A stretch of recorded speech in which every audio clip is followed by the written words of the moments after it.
What up, YouTube? Here with Talk Wrestling, episode number 2. On this episode, I'm going to be covering a few topics. First things first, I'm going to talk about what's been going on with the WWE and the Yakuza title. And afterwards, I'm going to be talking about AEW and what's been going on with their product. And the first thing I'm going to talk about, as far as the WWE goes, is Mr.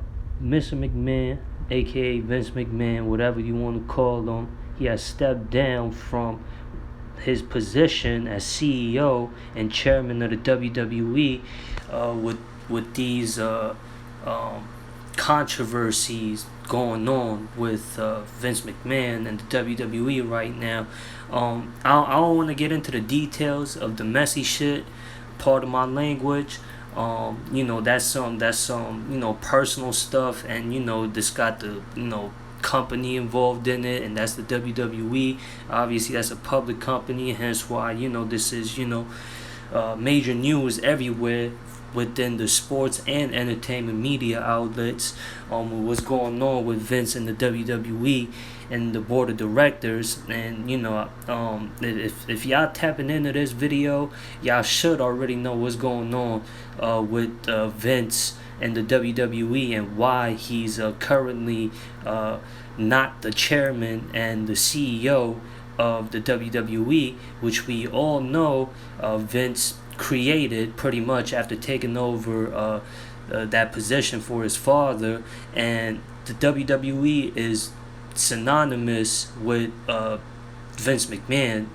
The WWE is the McMahon family, and it's carried over back for the longest time. And now, with this going on, it could be the changing of the gardens as far as how the WWE might be ran. It was announced yesterday that Stephanie McMahon, the daughter of Vince McMahon, will be the interim chairwoman and CEO of the company until further notice with what's going on with the board of directors and Vince McMahon. Stephanie McMahon, the McMahon family, just like her father, she was born into this business. She stuck around the WWE her whole life. You see her brother Shane, I don't know if he's, working with the WWE, but he has, stepped aside from the WWE in the prior years, and then he came back, and then after he made an appearance in the Rumble, I heard he had left the company. So it makes sense why, whether it was Vince and the family that decided Stephanie should be in position to take over that spot for Vince as the chairwoman, CEO of the company, or if it was the board of directors. And I'm interested to see what's to come with the WWE and how their product is going to be ran. Who knows how this is going to go with Vince McMahon. Who knows, maybe sometime later Vince McMahon might be back in position as CEO and chairman of the WWE. And if he doesn't come back as the CEO, then how will the WWE be ran? I mean, I'm sure she has the tutelage of her father, and she's obviously going to be working with, other officials that's in the board of directors to, make the product the, best possible product for the WWE universe, WWE fans, whatever you want to call them. And we all know who her husband is, and that's the great Triple H. And you've seen what he was doing with the original NXT, during the heydays of NXT before 2.0 was introduced.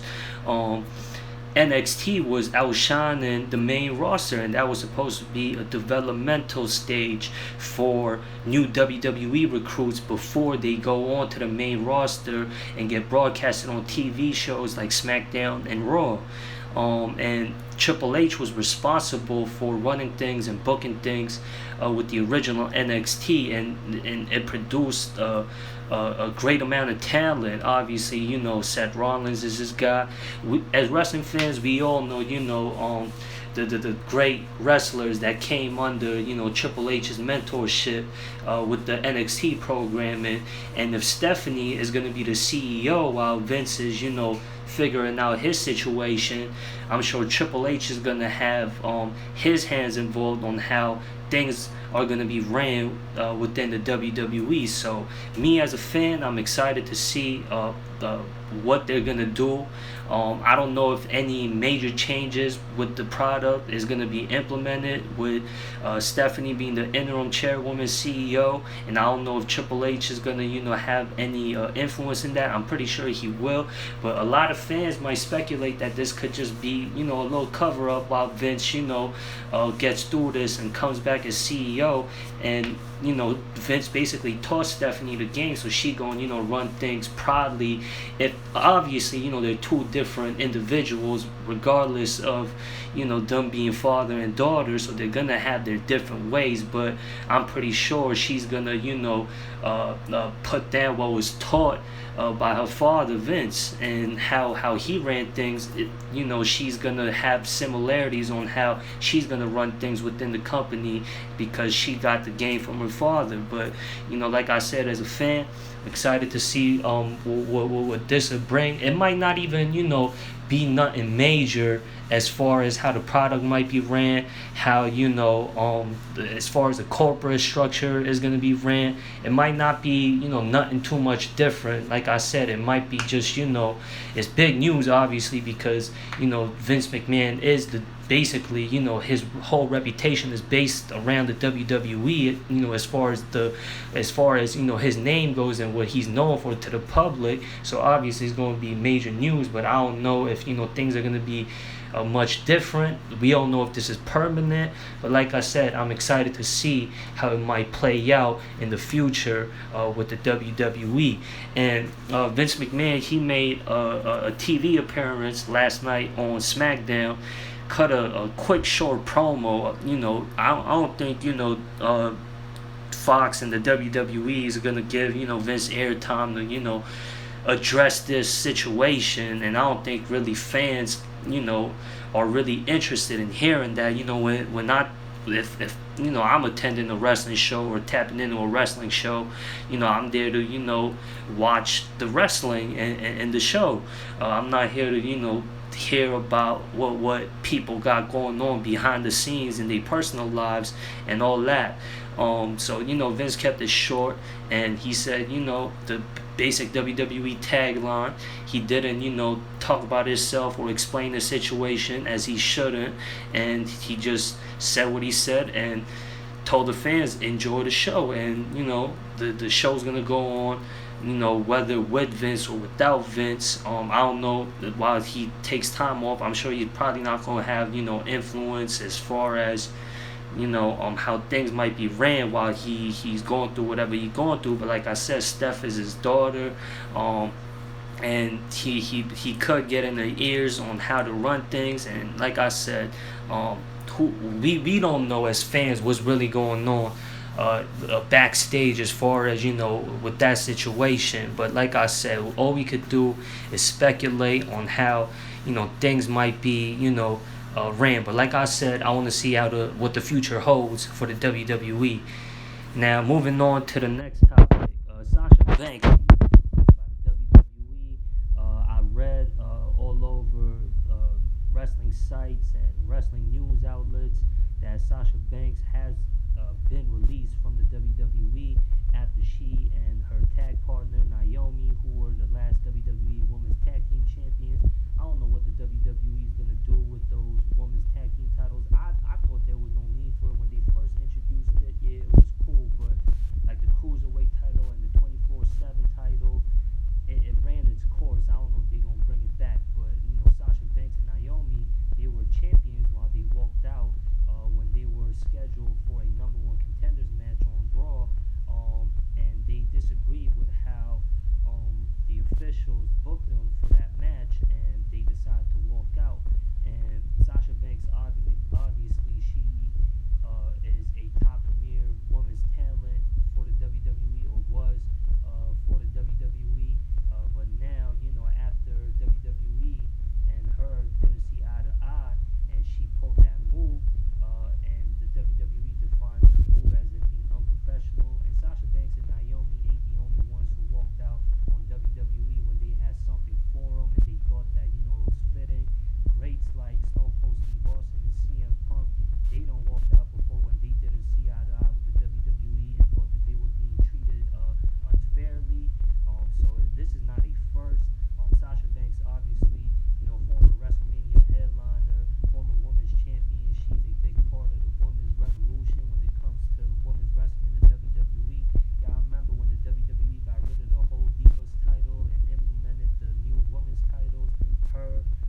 guess, a new women's revolution in AEW. Obviously, they picked up Athena, Tony Storm, Ruby Soho, and Sasha Banks would be a big addition to AEW women's roster. And they got, girls like Chris Statlander, Jay Cargill, Britt Baker, and yeah, those girls can go as well. AEW's got a good mix of women's wrestling over there. Obviously, Serena Deeb and the current women's champion, Thunder Rosa as well. So she got plenty of competition over there in AEW that she could pull off incredible matches over there in AEW. And as far as Naomi goes, who walked out with her tag partner Sasha Banks, now there's no news about her being released from her contract, and she hasn't made headlines at all. I heard she removed her WWE, taglines and all that from her Twitter bio, but she still hasn't been released from the WWE. Now, I don't know if the WWE has plans on bringing her back. A lot of people, that know what's going on as far as the backstage stuff goes in the WWE, that have actual, relations with, Sasha Banks and Naomi. A lot of people thought that Naomi got influenced by Sasha Banks. Sasha Banks is a very confident woman who believes in her own ability to be able to deliver, top quality product and do her job. And she felt like she was being mistreated. And Naomi, whose husband is Jimmy Uso, who's a part of the Bloodline, who's the current unified, undisputed WWE Tag Team Champions, who's a big part of the WWE right now, and her being a part of that family, maybe she, is sticking around on the WWE. I don't know how the politics is going over there, so maybe the WWE has decided, they might bring Naomi back, and, the Usos might have something to do with that, and obviously Roman Reigns being the cousin to Jimmy Uso, like I said, the whole bloodline, they got the WWE on lock right now. They're important figures to the WWE, and with Naomi, being a part of them, maybe they might have something for her to come back as a singles competitor back to the WWE. And yeah, who knows what's going on, but yeah, Sasha Banks, as far as her in the WWE, they're done. Y'all let me know what y'all opinions is. How y'all think, Sasha Banks will fit in AEW, and I think that's where she's gonna go most likely. I don't see her going to, any other promotions like, Impact, and ROH is AEW now as well, so I don't see her going to, Mexico like AAA, CMLL, or, or Japanese women's promotion, or any other places like that, or control your narrative. That's a new promotion with EC3. I don't see her going to any other promotions that might be, less than, as far as, the ability to draw fans, as far as the promotion's power to draw fans. She's headlined WrestleManias before, so I don't think she's gonna want to work with a promotion that can't provide that type of feeling of being on the big stage like the WWE. And right now, AEW is that alternative promotion that could provide that type of feel, that big stage feel like the WWE, because AEW's got a major TV deal with the Turner Broadcast Network, the TNT, TBS. They're on air on a major network. They got pay-per-views. They got a good financial backing, so they're a legit company, legit promotion that Sasha Banks can actually work with. So I don't see her taking step backs to wrestle in Impact Wrestling and places like that. And no offense, because they got no disrespect to Impact Wrestling or AAA or any other promotions, but I'm just saying, as far as the top two head honchos go, as far as the wrestling world goes, it's AEW and WWE. So that's why I say I could see her ending up in AEW. Anyways, moving on to the next topic, Cody Rhodes, right? he torn this pectoral muscle, and he pulled off that incredible match versus Seth Rollins at the main event of Hell in a Cell. And for him to wrestle with the injury that he had, and this is going to put him on the shelf for supposedly 9 months, so he probably won't be wrestling till next year. And he still pulled off a hardcore match, like a Hell in a Cell match versus Seth Rollins, and that match was physical. Dave Meltzer, who's a harsh critic when it comes to pro wrestling, especially when it comes to WWE and their style of wrestling, rated this match and scored it a 5-star match. And according to Dave Meltzer, there hasn't been a 5-star match that the WWE has produced ever since the 2011 Money in the Bank WWE title match with CM Punk and John Cena. That's how good, a lot of people found this match out to be. Obviously, when you got two incredible workers like Seth Rollins and Cody Rhodes squaring off in the ring, it calls for greatness. And, it was a long-lasting, good rivalry. Cody Rhodes won all 3 matches between these two wrestlers. A lot of people had a problem with, Seth Rollins and how he's being booked and how he had to job out all 3 matches. But hey, Cody Rhodes is a returning addition to the WWE. They're actually pushing him to the moon. And Cody Rhodes, how the WWE has been marketing him, Roman Reigns being the undisputed WWE Universe Champion right now, he is on the Blue brand, the SmackDown show, and it looked like they were gonna have Cody Rhodes as that guy for the Red brand, the Monday Night Raw show. And with Cody Rhodes being injured and is going to be off TV for a while he recovers, it's going to be a huge blow to Monday Night Raw. I mean, the brand split really don't exist anymore with the WWE and them unifying basically all the titles other than the mid-card titles. You got, the champions going from Raw to SmackDown, top superstars from Raw going to SmackDown, and vice versa. So, they got their top superstars on, who we're used to seeing on whether on SmackDown or Raw, go to, both shows and put on some good matches. But, Cody Rhodes has been that top babyface for Monday Night Raw. Roman Reigns, he's been taking time off more lately. He wasn't even on the Hell in a Cell card. The main event was Cody Rhodes versus Seth Rollins, and that was a non-title match. So yeah, they're trying to, put more focus on guys like Cody Rhodes and guys that are not champions, but, is well on their way to either challenging or capturing that WWE Universe title. And yeah, WWE has, given him the platform to actually be himself. He's not Stardust. He's not, I thought the dashing Cody Rhodes and the ugly Cody Rhodes, the masked Cody Rhodes, I thought those gimmicks were fantastic gimmicks, before he took on the Stardust gimmick, and then, he quit the WWE and went to the Indies, ROH, New Japan, then helped find AEW. He had a decent run over there, could have been better, but he disagreed with how, things were going with him in AEW, and hence why he left the company he helped build and found, and went back to the WWE, and the WWE has giving him the green light to, go do whatever, and he's been, on top of his game. And, I've been a fan of what he's been able to do. He's always had great potential ever since he came onto the scene. A lot of people were saying he's the future, he's going to be a world champion, and he hasn't won a world title in the WWE, and it looks like ever since he came back at WrestleMania 38, they were, booking and teasing Cody Rhodes to be the next guy as the world champion, and it looks like he's gonna be well on his way. I don't wanna, I'm not no guru. I can't spoil nothing if it hasn't happened yet. What I can say is, I could predict that Cody Rhodes, this is only a prediction and how I think it should be booked as far as, Cody Rhodes' comeback.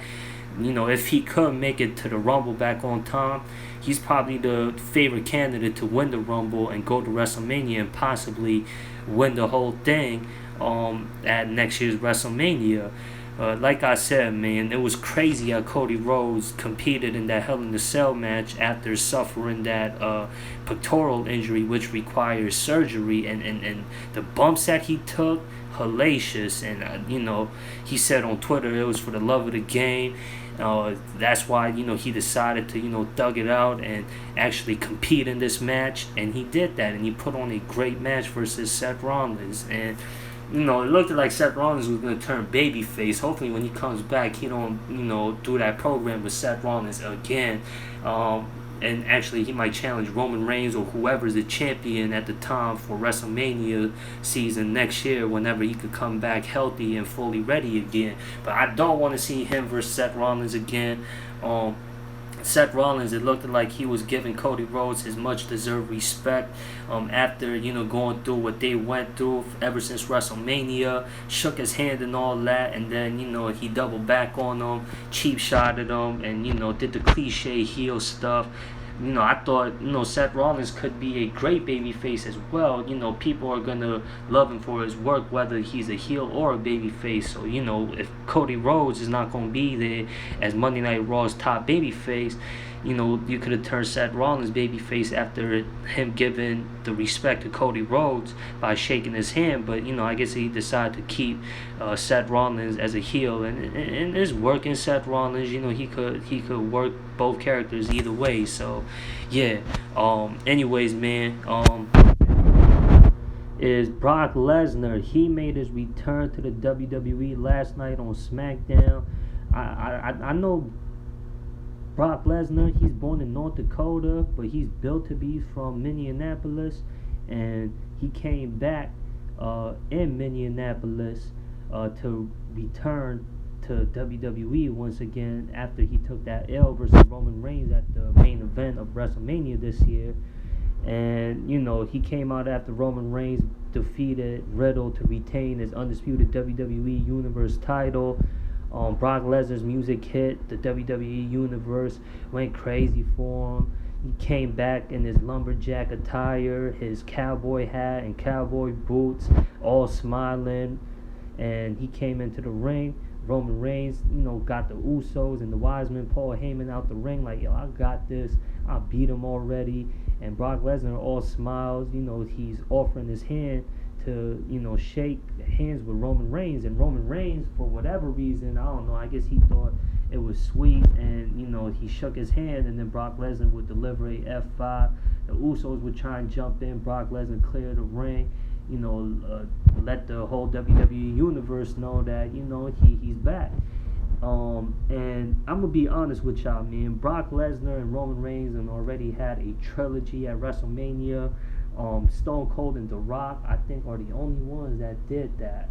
Correct me if I'm wrong. Fact check me if I'm wrong on that. But yeah, and they had matches, I think, at like SummerSlam, Survivor Series, or something like that before other pay-per-views. Crown Jewel as well. I don't know if they're gonna have yet another WWE World Universal Undisputed title match with Brock Lesnar and Roman Reigns at Money in the Bank. Like I said, it's repetitive. Obviously, they're the two biggest draws in the WWE right now.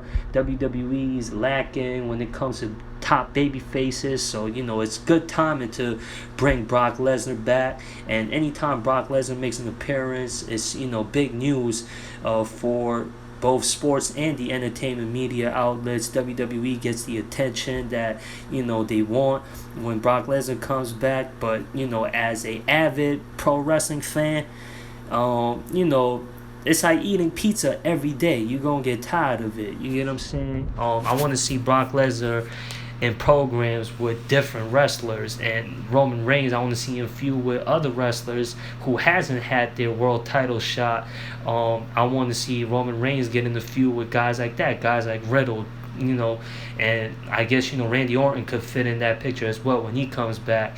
Guys like Drew McIntyre, and Cody Rhodes, and the list goes on. But like I said, WWE, when it comes to their drawing power and with the injuries that they got right now,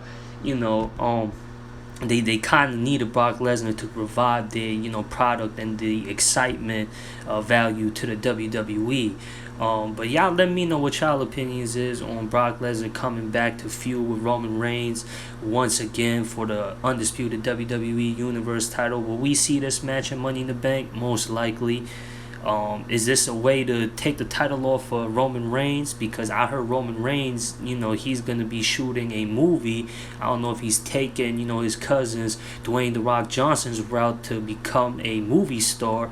I don't know if the WWE feels like there's no other wrestlers that could carry that torch as the undisputed WWE Universe Champion when Roman Reigns isn't no longer the champion, and they decide to give it to the next legitimate biggest draw, and that's Brock Lesnar. And with Cody Rhodes being out the picture, I mean, who else could they give it to? I guess Riddle. He needs to, develop more of a steam to capture the WWE Universe title. Drew McIntyre, who was a former WrestleMania headliner, former world champion himself, I guess what he's got going on, he's got to, add some momentum to what he's got going on in order for him to be a world champion as well. So I guess, the next logical champion would be Brock Lesnar. But y'all let me know what y'all thoughts are, man. I want to hear y'all opinions on that topic as well. And yeah, I think that pretty much covers up everything as far as the WWE and what they got going on right now on this episode of Talk Wrestling. Now moving on to the next topic.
In theory as the mid card champions right now, and those guys are legit mid carders who's got some good steam to them.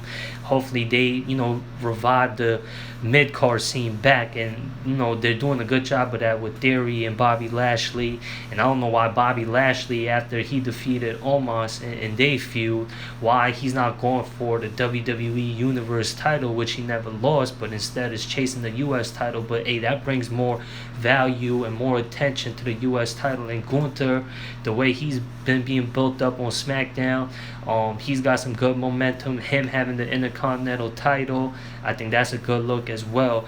But yeah, basically that correlates to what I'm talking about now with the Judgment Day, because Finn Balor is the newest member to the Judgment Day, and Damian Priest and Finn Balor, before this whole angle, they were basically jobbers for the mid-card title who were left off WrestleMania. But like I said, Damian Priest caused AJ Styles a match versus Edge at WrestleMania 38.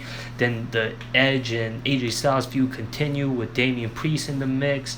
And at Backlash, I think Edge won again. Yeah, Edge won again versus AJ Styles. And it wasn't due to Damian Priest's distraction this time. It was because Rhea Ripley, who was second in line to join the Judgment Day, when she interrupted the match between AJ Styles and Edge to cause AJ Styles that match to give that W to Edge again. Then at Hell in a Cell, it was a 6 mixed tag team match with AJ Styles teaming with Finn Balor and Liv Morgan versus the Judgment Day, Edge, Rhea Ripley, and Damian Priest. And Rhea Ripley and Liv Morgan were a tag team. They were challenging for the women's tag team titles at WrestleMania 38. And after their failed attempt at trying to capture the women's WWE tag team titles, Rhea Ripley let the frustrations get the best of her, and she turned on Liv Morgan, creating a feud between the two. And with Rhea Ripley joining Edge's group, the Judgment Day, that forced a alliance kind of with AJ Styles and Liv Morgan and Finn Balor. And at Judgment Day, I said at Judgment Day. Judgment Day used to be a pay-per-view, so bear with me when I get those two mixed up. But yeah, at Hell in a Cell, the Judgment Day picked up the win after Finn Balor was trying to hit the coup de grace on Edge, but Rhea Ripley got in the way, buying Edge enough time. Finn Balor missed the coup de grace. Edge hit him with the spear, got the pin, and the Judgment Day wins. And the next day on Raw, Edge would announce that Finn Balor, who they were versing the night before, was the newest member to the Judgment Day. But to surprise Edge, Edge gets screwed by his own proteges, Damian Priest and Rhea Ripley. I don't know if they decided together behind Edge's back that Edge was holding them back. That's what Finn Balor and Damian Priest told them, and they took Edge out, man. Put a beating on him, put him through the table, concertoed Edge.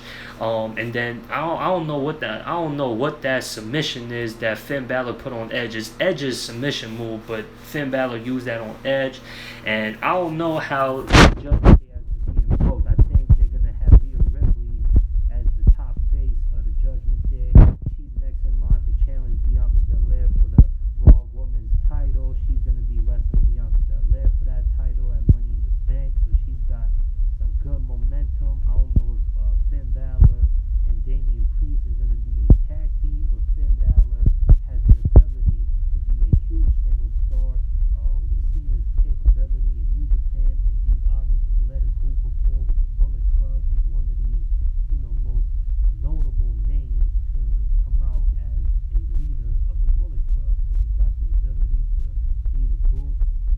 He just needs to be booked right, and yeah, and we see what he did as a single competitor when he was the NXT champion. A lot of y'all forget he's the first ever WWE Universe champion.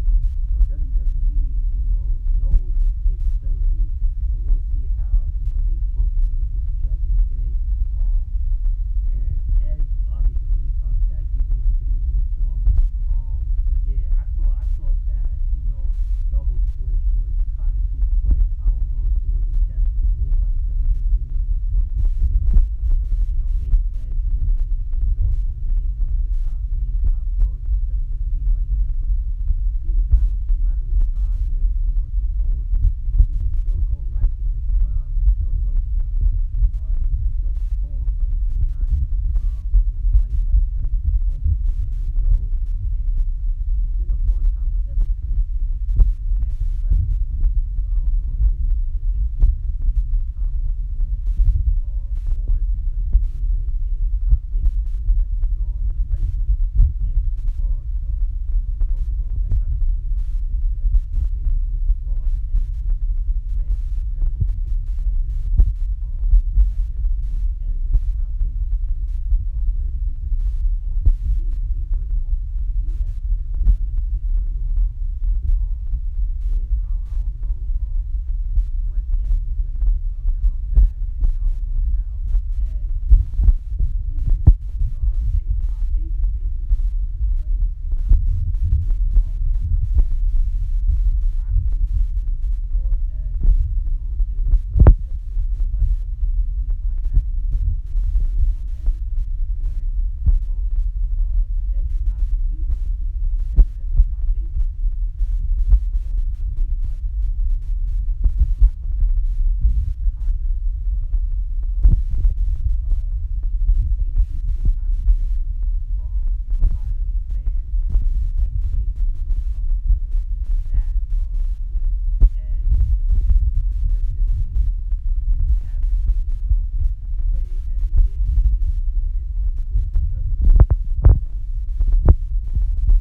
turning on him. It was a creative part from the WWE rather than a desperate move from the WWE to do this double switch with Finn Balor, Judgment Day, Damian Priest, and Edge and the Judgment Day.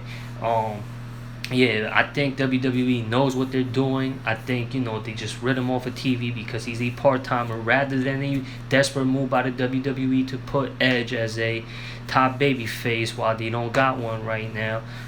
Because then they wouldn't have rid him off of TV. I think it's because Edge wanted to do it part time, or another speculation is that Edge and the WWE creative weren't seeing eye to eye with the direction with the Judgment Day, hence why they did this. But yeah, I thought it was cool for the moment being, as far as the surprise value, the shocking fact goes. Yeah, but as far as the timing of it, I disagree with the timing of how, or rather than how, of when this came into play with the Judgment Day and them turning on Edge.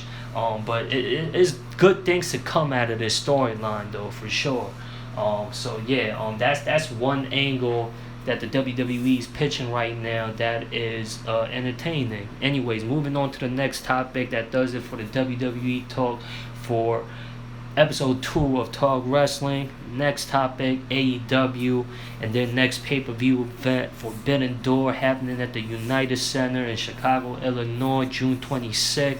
It's a collaboration pay-per-view event with New Japan Pro Wrestling and All Elite Wrestling. It was announced like last month that they were gonna have this event, and the way they've been building things up, man, I think they're just solely hyping this pay-per-view based off the fact that the biggest promotion when it comes to pro wrestling in Japan is teaming up with All Elite Wrestling. That's like the cool alternative to the WWE that's still in the mainstream right now when it comes to the Western Hemisphere in pro wrestling. And they think the fan base of both promotions is enough. That power alone is enough for it to draw without compelling storylines being intertwined to this pay-per-view event.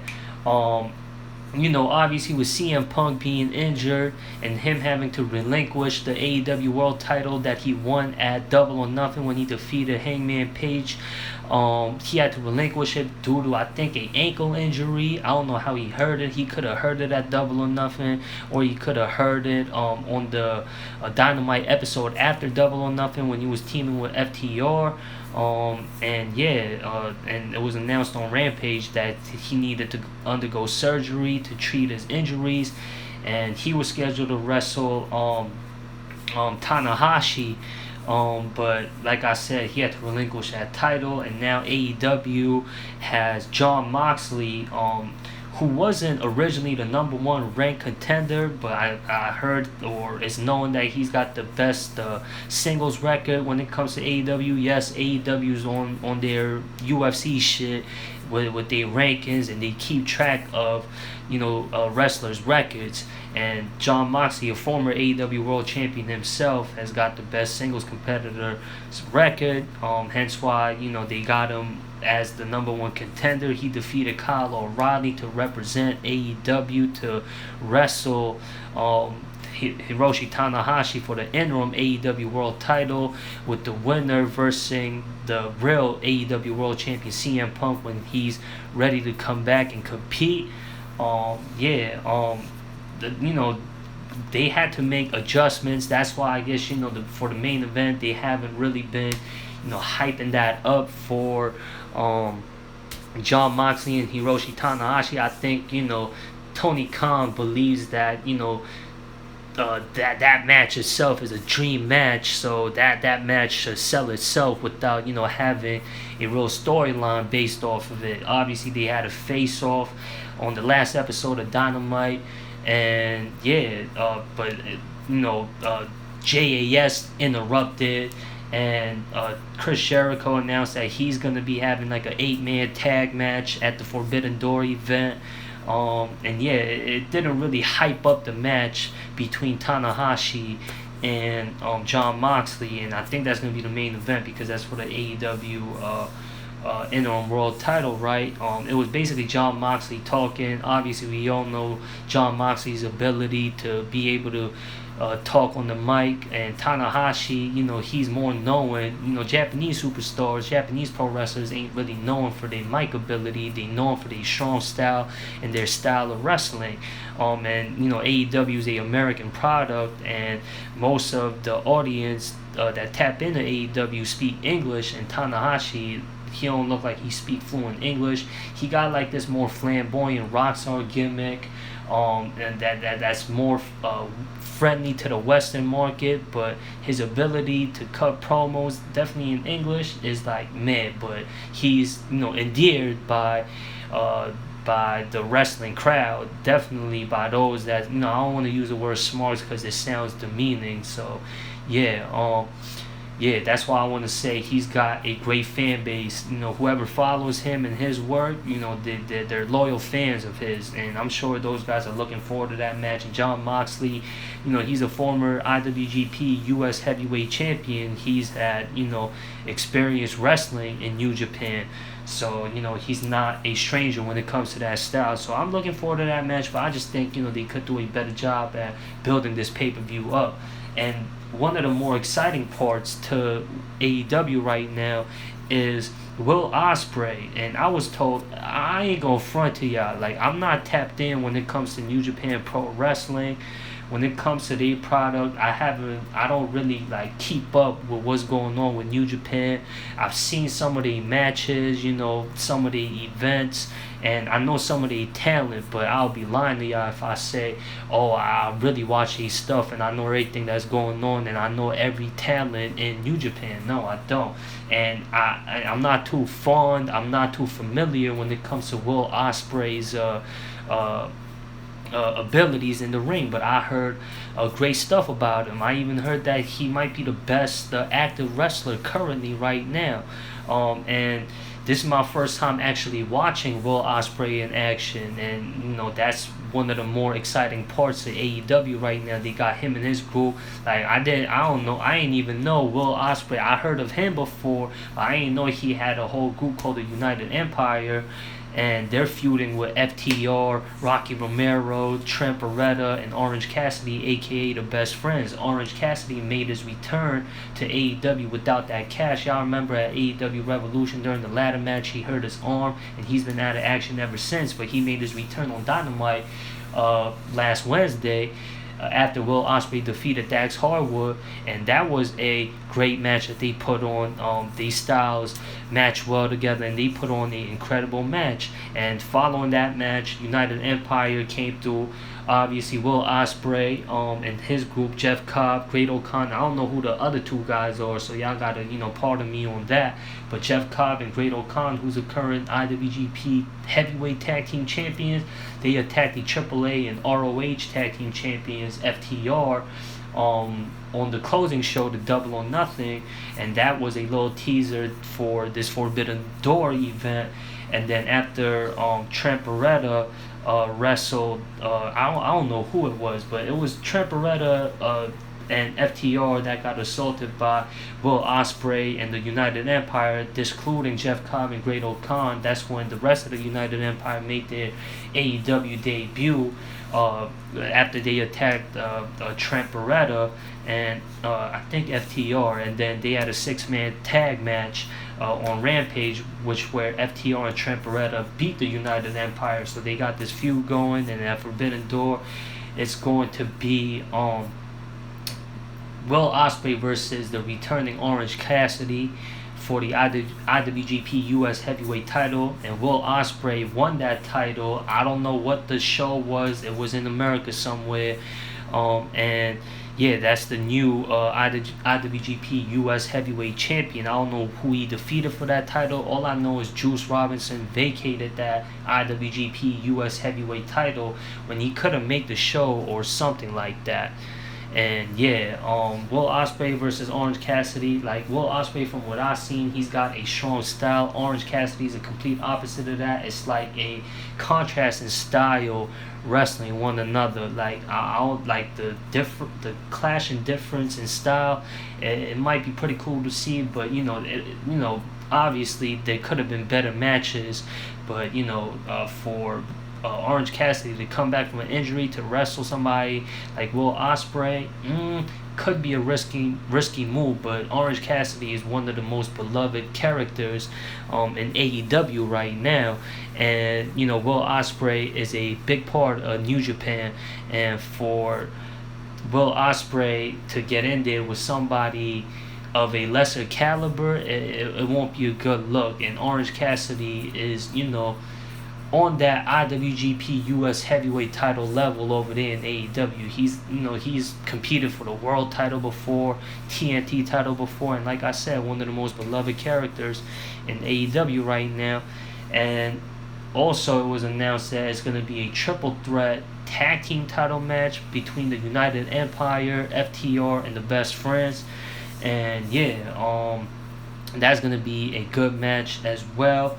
And as far as what happened in AEW Dynamite this past week, Sammy Guevara joined JAS when he caused Ortiz that match versus Chris Jericho, the hair versus hair match. I guess, I think that was the right move from the AEW creative to have Sammy Guevara join alliances with Chris Jericho and JAS once again.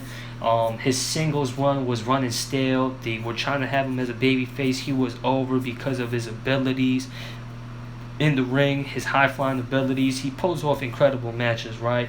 But him and Ty Conte isn't received well by the AEW Galaxy, AEW Universe, whatever you want to call them, right?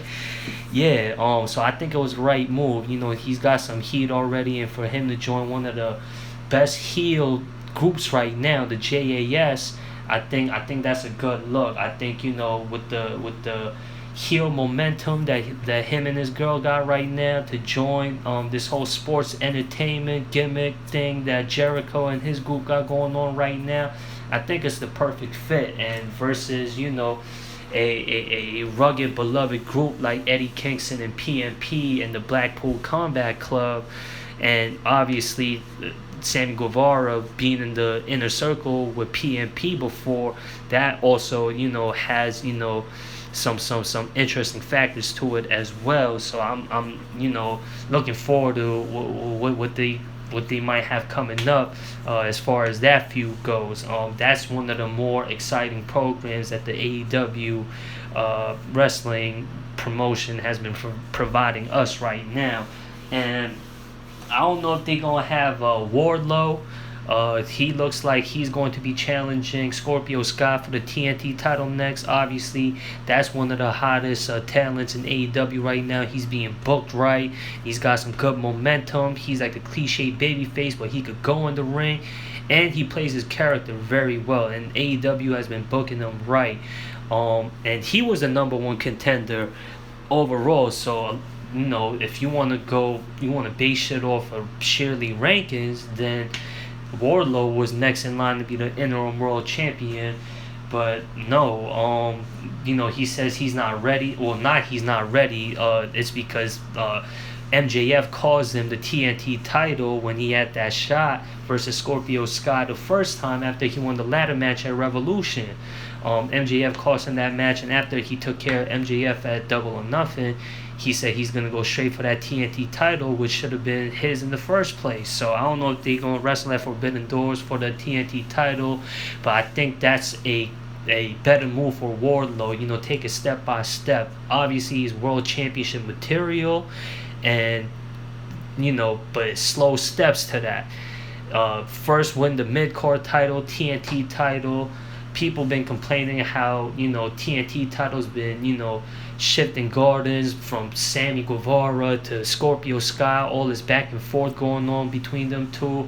That's why people are like, oh, the TNT title is losing its legitimacy. And if you put somebody like Wardlow, who's world championship material, who is the hottest prospect in AEW right now, you put the mid-card title on him, not only does it prepare him for that next stage of ultimately winning the AEW World Title, but it preps him as a champion, how he will do as a champion. And then Switchblade, the new IWGP World Heavyweight Champion, he won at AEW New Japan's latest event. He defeated Okada for the IWGP World Heavyweight title. Switchblade Jay White, the current leader of the Bullet Club. I don't know. I'm not too familiar with his work. The first time I've seen him wrestle was when he went over to Impact Wrestling on that USFJ tour, and I've been a fan of what he's been doing over there in Impact Wrestling. Him, Chris Bay, and the Good Brothers. He could go in the ring, and he could also talk on the mic as well, and he displayed that when he cut a promo after Hangman Page defeated Finlay on the last episode of Dynamite, and they got this little angle going on right now with Adam Cole and Adam Page to see who's the number one contender for the IWGP Heavyweight title, and that's what they've been arguing over. And after Page beat Finlay on Dynamite and said he wants to originally he said he wanted to wrestle Okada for the IWGP World title. Then Jay White beat him, and now he said he still wants to go after the IWGP Heavyweight title. Adam Cole came out, he said, "Nuh-uh, buddy, you ain't getting that title shot. If anybody gonna be getting that title shot, it's gonna be him." And the Undisputed Elite and the Bullet Club got this alliance. I don't know if it's through Kenny Omega. I heard Adam Cole was a part of it before, and all that. So that's why there's that alliance within those two groups. But Jay White, however, told both Adam Cole and Adam Page on Dynamite that it's not going to be neither of them. It's not going to be Adam Page or Adam Cole going to be challenging Switchblade Jay White for the IWGP World title. So who is it going to be? Like, what's y'all opinions on that? Like, who do y'all want to see Jay White defend this IWGP World Heavyweight title against at the Forbidden Doors event? I don't know. I think him versus Page would be a good match, or maybe we could see a three-way match between those three wrestlers. Y'all let me know who y'all want to see and who y'all want to see compete for that IWGP Heavyweight title. What y'all want to see overall for this up and coming next pay-per-view event for AEW and New Japan, the Forbidden Doors, at Chicago, Illinois, June 26th, United Center. Sold out. It been sold out. I think the first day the tickets were available. Chicago is a huge wrestling town. Obviously, CM Punk being from Chicago, and he was advertised for the show. And AEW ever since the start, they've had roots in Chicago. So yeah, Chicago is one of the more one of AEW's hometowns. I say it's a hometown city for wrestling. Period, though. And speaking of Chicago, that leads me to the next topic, as CM Punk, and that's the legit AEW World Heavyweight Champion. And that's why Wardlow said he don't want to compete for the interim world title, because he says if it's not CM Punk he's going to be defeating for that world title, he don't want to fight for a interim world title. That's why, and that makes sense. That makes him look like a guy who stands on shit, right? And as far as CM Punk goes, I would say he is the biggest draw when it comes to AEW, without a doubt. When he made his debut, his in-ring return at was it All Out? Yeah, in Chicago as well, when he defeated Darby Allin in his in-ring return. And when he made his debut, was it on Rampage? I think it was on Rampage when he made his debut, AEW debut. That made headlines and news all over news outlets, media, sports outlets.